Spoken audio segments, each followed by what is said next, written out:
రాజ్ తరుణ్ మాజీ ప్రేయసి లావణ్య మరోసారి వార్తల్లోకి ఎక్కింది. రాజ్ తరుణ్ లావణ్య వివాదంలో ఎక్కువగా వినిపించిన పేరు మస్తాన్ సాయ్. అతనిపై తాజాగా లావణ్య పోలీసులకు ఫిర్యాదు చేసింది.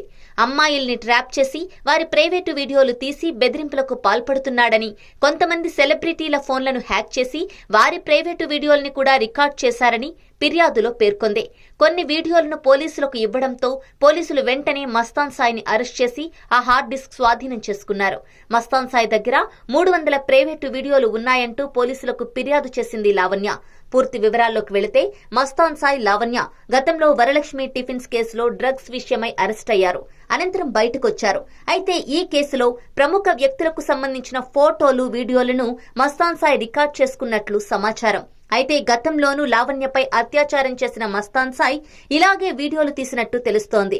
దీంతో లావణ్య తను ఉన్న వీడియోలు డిలీట్ చేయమని అడగగా ఆమెపై అతను దాడి చేసినట్టు సమాచారం. దీంతో లావణ్య తన వీడియోల కోసం వెతుకుతున్న క్రమంలో హార్డ్ డిస్క్ లో వేరే అమ్మాయిల వీడియోలు భారీ సంఖ్యలో బయటపడ్డట్టు తెలుస్తోంది. ఈ నేపథ్యంలోనే ఆ హార్డ్ డిస్క్ వెనక్కి ఇవ్వాలంటూ మస్తాన్ సాయ్ లావణ్యపై దాడి చేశాడు.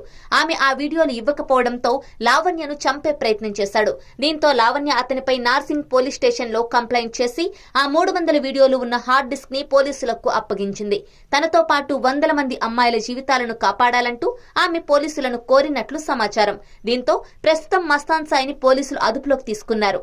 హీరో నిఖిల్ కు చెందిన ప్రైవేటు వీడియోలు కూడా ఆ హార్డ్ డిస్క్ లో ఉన్నట్లు గుర్తించినట్లుగా తెలుస్తోంది. ఈ వీడియోలన్నీ ఎలా వచ్చాయి, ఎంతమందిని బ్లాక్మెయిల్ చేశారన్న దానిపై పోలీసులు కూపీలాగుతున్నారు. అయితే ఆ వీడియోలో ఉన్న అమ్మాయిలు ఒప్పుకుంటేనే వీడియోలు తీశానని, మ్యూచువల్ ఇంట్రెస్ట్ తోనే వీడియోలు టెలికాస్ట్ చేశానని చెప్పుకొచ్చాడు.